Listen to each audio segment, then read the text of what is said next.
So in the previous podcast, we argued that CCUS is essential for accomplishing our net zero goals. This is another report on energy transitions, which argues that while CCUS are vital, their actual role in energy transition is limited. So to make this work, there are several key steps that are needed, starting with the CCS capacity itself. So the International Energy Agency, I closed all the windows so there is no wind making any noise, but now I have suddenly feeling some dry throat here. Okay, so in 2020, according to IEA, we have just 40 million tons of CCS capacity installed. There are a lot of plants there, of course, but by 2030 we will need 760 million tons if we have to pursue IEA's sustainable development scenario.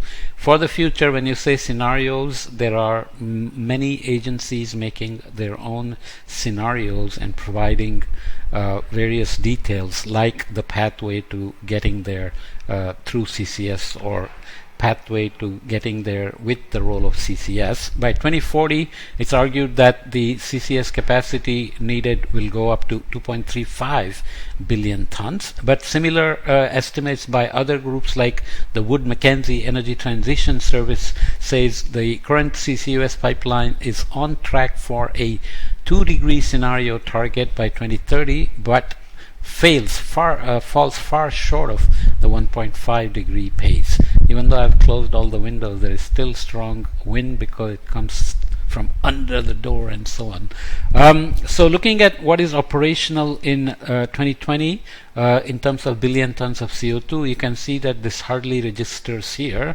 Planned projects are less than 1 billion ton per year.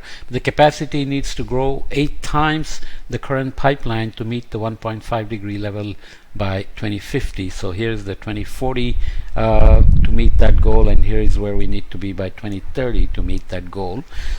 So the base case for 2050 is here, and this is the 1.5 scenario. So the main point is that it really depends on who's giving you the estimate, but nonetheless, given all that, over 75% of the announced CCUS hub capacity lies within 5 countries. So US, Canada, UK, Russia and Netherlands make up almost 75% or more of it, and 23% is planned in other countries. So here planned projects with planned means projects with status in construction, advanced development, early development, delayed pre-development and hypothetical. So obviously COVID has come in and put a kibosh, monkey wrench into many of these things. The new report from Energy Transitions Commission argues for additional points of why CCUS is still vital for energy transitions, but may have a limited role overall. If we get to accomplishing our clean energy goals and decarbonization goals, then obviously you expect CCUS to be not so critical, even though it may be vital, because there will be places where you cannot completely replace energy from fossil fuels, for example. Okay, so the conclusions, and then we'll look at some details. This report therefore assesses the roles which CCUS should play on the path to net zero and what must happen to ensure it can do so. The key conclusions are that by 2050 the work will likely need to capture and either store or in some cases use 7 to 10 gigaton CO2 per year through engineered carbon capture solutions, obvious. Of this, 3 to 5 gigaton CO2 per year will be needed to achieve net zero emissions in applications where the use of electricity, hydrogen or bioenergy cannot provide a complete solution to decarbonization. This use of CCUS will make it possible to continue to consume 9 million barrels per day of oil, which will be 90% lower than today, and 2,700 billion cubic meters of gas per year, which is over 30% lower than today, while still achieving a zero emission economy. So you are talking about emitting and taking out, assuming there are no hysteresis effects and that we are very good at capturing and storing or utilizing CO2. Around 15%, 0.5 to 0.8 gigaton CO2 per year will be needed to capture industrial processes such as cement production, which by their nature produce CO2, and 85% from capture from continued use of fossil fuels where alternatives are less available and prohibitively expensive. Sorry, there is still some strong wind, but I'll check for sound. Another 4 to 5 gigaton CO2 per year will be needed to achieve engineered carbon removals. Provided strong regulations are in place, CCUS can be technically safe and can be achieved at costs which enable it to play an economically valuable role on the path to net zero. So the message is always clear that CCUS is going to be part of the game to accomplish global warming targets, to net zero, decarbonization, whatever way you want to talk about it. The current pace of development of CCUS is far short of what is required. This is key. This reflects past confusions about where CCUS is most needed, inadequate investments, and controversies which have generated public opposition. So one has to be careful about carrying people along in implementing these things. So a combination of private investment and supporting public policy is required to ensure that CCUS can play its vital but limited role. Let's run through some nice graphics that are provided by this Energy Transitions Commission report. Carbon capture, storage and utilization, vital but limited. We know what CCUS methods are. We have discussed it elsewhere. Again, CCUS has a vital but limited role. So final energy mix in a zero carbon economy by 2050 then will look like this. Zero carbon electricity from solar and wind, for example, will have to cover 65 to 70%. Bioresources only 5%, remembering all the debates that go with it in terms of life cycle analysis, competition with land use for other purposes, and of course food security battles as well. And fossils with CCUS, so fossil fuel consumption will be still there at 10 to 15%, and 10 to 15%, and 15 to 20% has to come from clean hydrogen. A significant scale up will be required, so carbon dioxide gigaton CO2 per year at 0.04 in 2020 has to go up 250 times. So in the base scenario 7 gigatons, and high development scenario 10 gigatons. So that's the 7 to 10 range there. CCUS will be needed in three contexts. Essential role, limited technical alternatives. So in industrial processes like cement and steel, which produce CO2 and cannot be decarbonized via other zero carbon solutions, CCUS will be critical. And to provide crucial engineered CO2 removals from the atmosphere, we talked about DAC being essential in the previous podcast. And of course the economic role, where it is the lowest cost decarbonization solution given local resources and costs. So the way COVID played out in India and China, both have ramped up coal use, and so has Germany, but Germany is doing it because its supply from Russia has diminished because of the war with Ukraine, and India and China don't have their own resources, so to keep up their economic growth they have to burn coal. And of course there are many countries which will not have ability to go to nuclear or hydro or even solar and wind. Then you have to consider economic role for CCUS as the most viable option as well.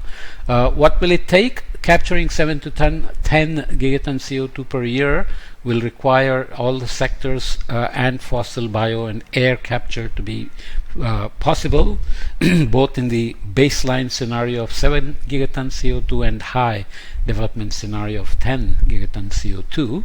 So fossil power here, fossil fuel processing, iron and steel, blue H2, cement, and BEC, which is bioenergy and carbon capture, 2.5 to 4 gigaton CO2 of emissions from fossil fuels captured per year, i.e. less than 10% of emissions from use of fossil fuels today.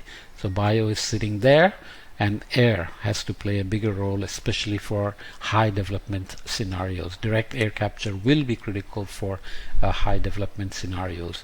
More CO2 stored and some utilized, so 4.4 stored and utilized 2.5 can go into synthetic aviation fuel, high value chemicals and plastics, enhanced oil recovery, which is counterintuitive.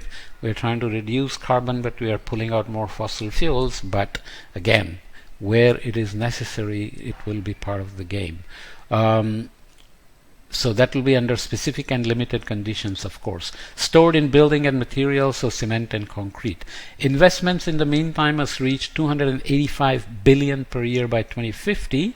So annual capex by carbon capture sequestration segments. 2020 we're at 5 billion, so it has to increase almost 60 times to 285 billion by 2050 for transport and capture. So storage is done by then in terms of investments, R&D and so on. So here the thing to remember is that in 2030 and 40 storage investment is still a part of the overall investment, but by 2050 less than 5% of total energy transition investment will be required for capture and transport. So there is a relative this is why it should have a limited role by then, because it has played out its role to transition us to a clean energy system. Rapid scale up of CCUS capacity in from the 2020s. By 2030 the world will need CO2 capture, so annual CO2 capture has to be up by 20 times from 40 million tons today to 800 million tons CO2. And we have to remember subtly that there is the other non-greenhouse gases which are not included here, which will affect these calculations as well. Greater than 300 CCUS facilities in commercial operation from 30 that are there today. So by 2030 we have to go 10 times higher. In transport and storage, 1 gigaton CO2 per year storage in operation now, another 5 gigaton CO under development, but we will need 100 CCUS industrial hubs operating around the world. So we have to do early storage development as a necessary precondition for CO2 capture and investment. Investments and R&D, 70 billion per year, up from 3 billion per year today. Support innovation via R&D and industrial scale demonstrations. So strong carbon price and de-risking mechanisms are necessary to unlock financing. But if you look at what's happening in the US, the Democrats have slowly moved away from carbon taxes because they think they can do it by incentivizing other ways. Well, let's see how that plays out. We will soon find out. 6 key actions by governments, industry and finance. I won't read all these details, but to look at 6 key actions. Overcoming green premium to make CCUS deployment economic. So green premium is every time you have to go to alternatives, carbon pricing, mandates for low carbon end products, public procurement, de-risking mechanisms such as contracts for difference, etc. will come in, add costs. Developing key infrastructure, fostering business model and technology innovation, regulating and managing risks, ensuring high capture rates and storage performance, building public support for an appropriate role for CCUS. Here, all government, regulators, industry, oil and gas firms and finance players have to play a role. So regulators don't have a role here, but they have a role here. Oil and gas firms don't have a role here, but they have a role here and here. And you can see the various amounts of dollars needed. Financial players are here as well. As for building public support for appropriate role for CCUS, examples include articulating clear, strategic but limited role, and ensuring transparency on capture and storage performance so that equity, justice, and general suspicion of the public is dealt with effectively to co-produce these solutions. Okay, so it's nice contrast to think about the previous podcast where we say direct air capture will be necessary for transitions, and here we are saying CCUS will be vital but may have a limited role in energy transitions by the end, which is not a bad news. It's just that energy transitions have to be successful in decarbonizing the system. Okay, let's leave it here.